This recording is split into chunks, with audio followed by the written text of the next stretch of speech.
Hey everybody, how you doing?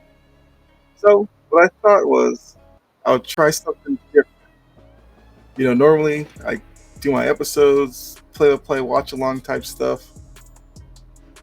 But something I want to add to the channel is I think on the weekends, like Saturday or Sunday, I'm gonna do an episode like this one. This will be the first one where I kind of talk about stories that you might have missed from the week.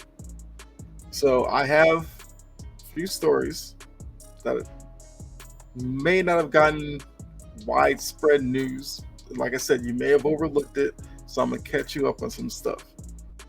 All right, and obviously, you can let me know in the comment section what you think about this. If you like this as a weekly thing, because like I said, I'll do it probably every Saturday or so. But yeah, let's go ahead and get into it. So, as you can see, trying a new view as well. Got me down in the corner, got the little screen up here. So the first story, if you didn't know, the A's going to Vegas looks like it's legitimately going to happen. Finally. Because we know we've heard a lot about the stadium in Oakland being a dump, run down, all that. The attendance was terrible. So inevitably, you figured the A's are going to leave Oakland at some point. It was just a wonder of where they were going to go and when.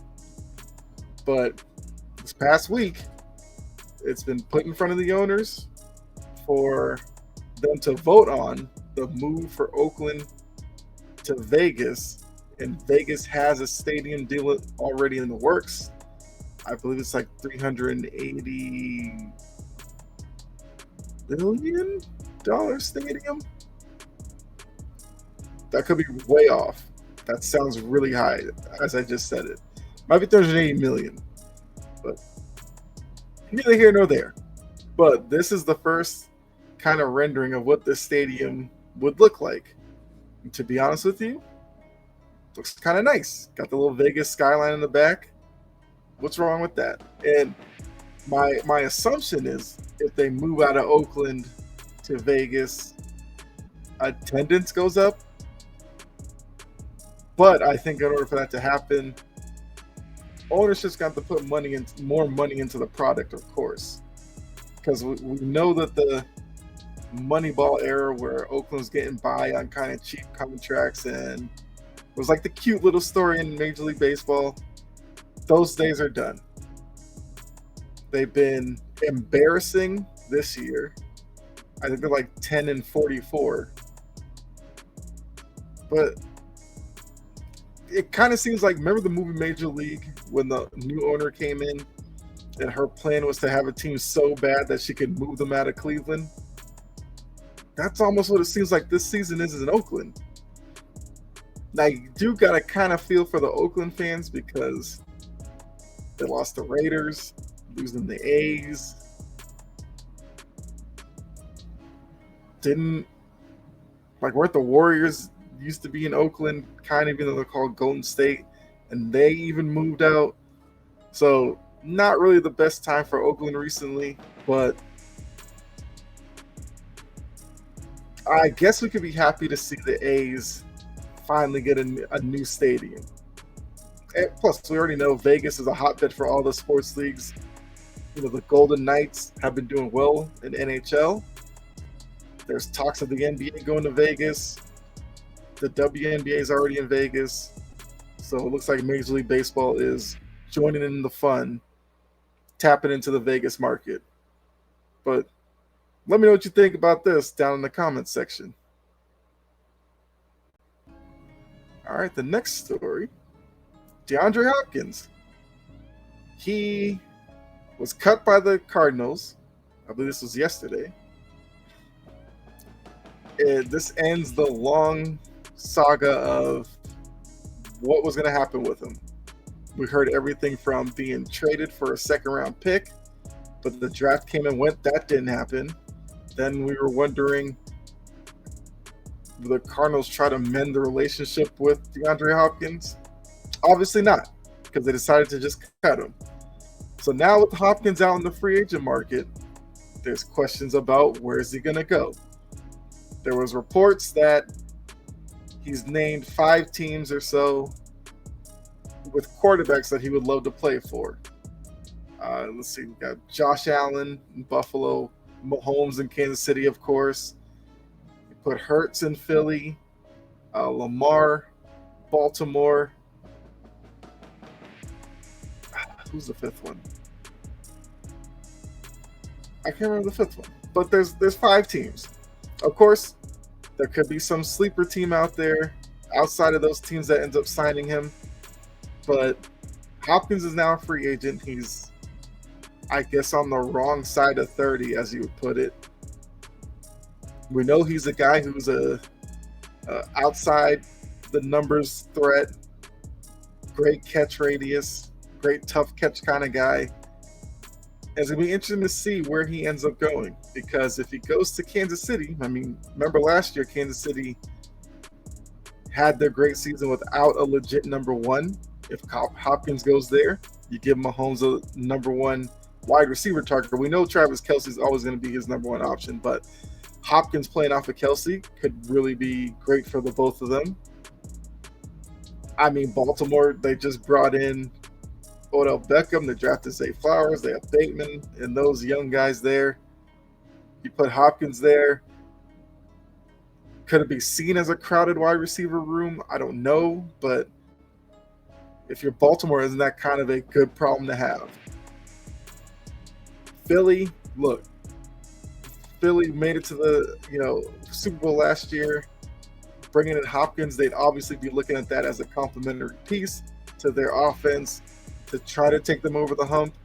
You put him out there, A.J. Brown, Devontae Smith, DeAndre Hopkins with Goddard, the tight end in the middle. Pretty formidable receiver group. So, who knows? And like I said, there's always been links to my Patriots and Hopkins, because apparently, Bill Belichick really loves DeAndre Hopkins. But you'd have to wonder, at this point, is New England going to be enticing to Hopkins? Because remember, he's not going to be traded, so he has 100% input on where he plays next season. But we'll know. We'll never know. Maybe it just goes to the highest bidder, or whoever can promise him the bigger role in their offense. But this is going to be definitely an interesting story to pay attention to. And as you know, whenever you sign somewhere, I'll be here to let you know. Once again, down in the comment section, let me know, where do you think Hopkins ends up playing this upcoming season? Oh, not too far. All right. Joe Judge. A lot of you might not know who this is or why I have him up here. So if you didn't know, the Patriots lost 2 OTA days for a violation. If you don't know what the violation was, so reportedly, Joe Judge tried to sneak in extra special teams practice time by calling it a special teams workshop, which was 20 minutes long, which was 20 minutes longer than the allotted time for practice or something like that. And because of that, the Patriots were docked 2 OTA days, and there could be a fine as well, I believe. So, Patriots fans like myself, look, we're fine with the fact of Joe Judge being special teams coordinator or consultant, whatever his title is, because I think Cam McCord is still the special teams guy, but Joe Judge is kind of advising him. Last year he had a bigger role with Matt Patricia, and that was an absolute failure. Special teams is where Joe Judge made his name, so I'm fine with it. But it's just like, why do we need to have these violations? Because we already know. You bring up Patriots, violations, everybody's going to be like, oh yeah, the same team with Deflategate, the same team with Spygate. All that crap's going to come back up. I'm sure Belichick is probably sick of it, doesn't need that circling around this team right now. But if you hear about the violation at any point, this is the guy that caused it, because he wanted to sneak in some extra time for special teams. Which, look, the Patriots special teams last year, awful. I get it, but was it necessary? Probably not. Could have been avoided? Absolutely. So it's just why? Why go through this? But that's Joe Judge. Now I hope with all this, special teams better be on point this year. Because if you did this, cause a violation and the fine and all that, for the special teams to still be a problem, what was it for then? That'd be my question. But once again, if you didn't know, Patriots violation, it's not some big deal or anything like that. Just a meeting or whatever that went a little too long, and that's it. So I guess one quick note: the NFL will basically send like watchdogs to every training camp session or anything like that to make sure everything's on the up and up. So that's how the Patriots were dinged for this. So Joe Judge, I'll be paying attention because you know I'm been watching all the Patriots games. I got my eye on you, Joe Judge. Next story. The Florida Panthers. You know that plucky old 8th seed in the Eastern Conference that knocked off my Bruins in the first round. Don't get me started on that. But did you know that they rode that first round upset into a spot in the Stanley Cup Finals where they swept the Carolina Hurricanes in the Eastern Conference Finals for their berth at the Stanley Cup, where they were awaiting the winner of the Golden Knights from the Vegas Golden Knights and the Dallas Stars to see who their opponent would be. Look, I guess I appreciated. Look, let me backtrack. I watched the Bruins series because I had to. Boston fan, was really into it, and Florida really showed me something. They have a few names you might know. You know, Sergei Bobrovsky, who's their goaltender. You have Matthew Tkachuk. If you don't know Matthew Tkachuk, the Tkachuk name is a name that's well known around hockey. Keith Tkachuk, you know. They have Alexander Barkov, but they're, like I said, they're not the most well-known team, but they play a fun style of hockey. You know, they hit, they're relentless, they take advantage of opportunities. Like I said, they have really talented guys, Tkachuk, Barkov, guys like that. So yes, I was shocked at, you know, their win over the Bruins, but clearly, once again, my theory about 2023 has been it's going to be remembered as one of those really, really odd, weird, peculiar years in sports. And Florida Panthers might be the poster child for this whole year. Nobody saw this coming for the Panthers. I don't know anybody who thought the Panthers would be in the Stanley Cup final. But they made it there. And what does that show you?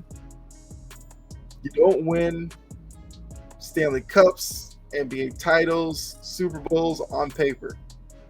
You got to play the game. And the Panthers right now are doing it better than anybody in the NHL. So, congratulations to the Panthers. I will be watching the Stanley Cup for sure. Don't know, maybe there's a watch along involved there. I don't know. But like I said, if you haven't watched the Panthers play, make sure you check out at least a game or two of the Stanley Cup Finals. They are a fun group to watch. And I mean, like I said, hats off to them. You know, does it make me feel better about the Bruins losing to them in the first round? No. But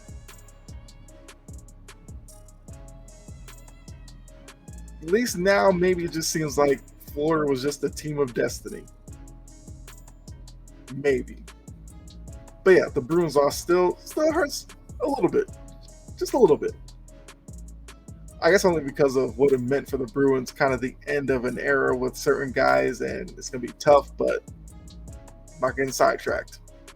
So, congratulations to the Panthers, the fans, and everybody out there.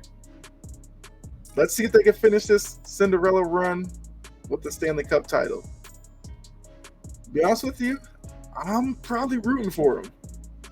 It would be interesting if they face the Vegas Golden Knights, because as a Bruins fan, you'd have to wrap your head around the Panthers upsetting you in the first round. Vegas Golden Knights, who's their coach? Bruce Cassidy. Who's he? The guy who coached the Bruins last season. Lost his job, they brought in Jim Montgomery. So full circle in one season, the Bruins are indirectly involved, potentially, in the Stanley Cup Finals. So definitely a great story, so check them out. And then lastly, we got Game 6 tonight, Celtics Heat, 8:30 p.m. You already know, your boys got the watch along ready to go. So make sure you tune in. If you haven't subscribed to the channel, follow the Facebook page, all the socials. If you're not following me or subscribed to me, make sure you do that. Whether it's the option for the notification bell like YouTube, make sure you hit it, because when I do go live, you want to be there. If you've missed the watch-alongs for the previous games, you're missing out. They've been really fun. The chat's been really engaged. We're just having fun watching the game. I keep you up to date with everything that's going on, give you my insight, comments, and all that good stuff. And yeah, we just have fun for 2.5, 3 hours. So I just had to throw that in there. It's not necessarily a story you missed unless you're new and you didn't know I was doing watch-alongs. Well, now you know. What was it back in the day? Knowing half the battle, whatever. But yeah, so the game is at 8:30 p.m. I will go live at 8:15. So for like 15 minutes before the game, we do a little pregame. You guys come in the chat, say what's up. We can talk about other stuff before the game gets going, and then we can even talk about other stuff during the game. Because during the Game 5 watch-along, we were actually talking football at one point. I had no problem with it because it was a fun discussion. So make sure you tune into it. I guarantee you will enjoy yourself. And it's the reason why I will be doing more and more play-by-plays. But yeah, those are all the stories I have for you. So let me do this real quick. Thanks for tuning in. Hopefully you enjoy this. Like I said, this is the first one of these I've done.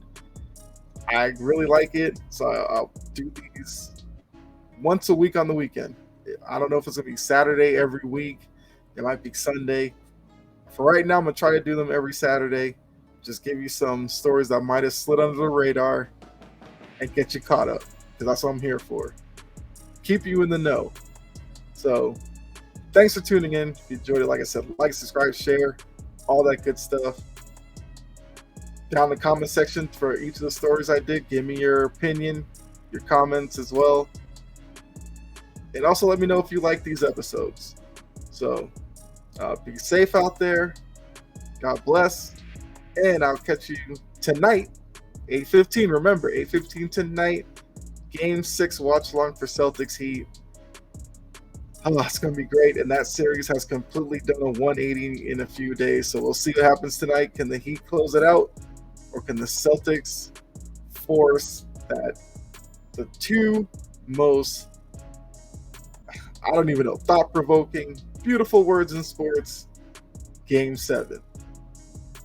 So I'll see you guys later. Enjoy the rest of your day. And I'm out.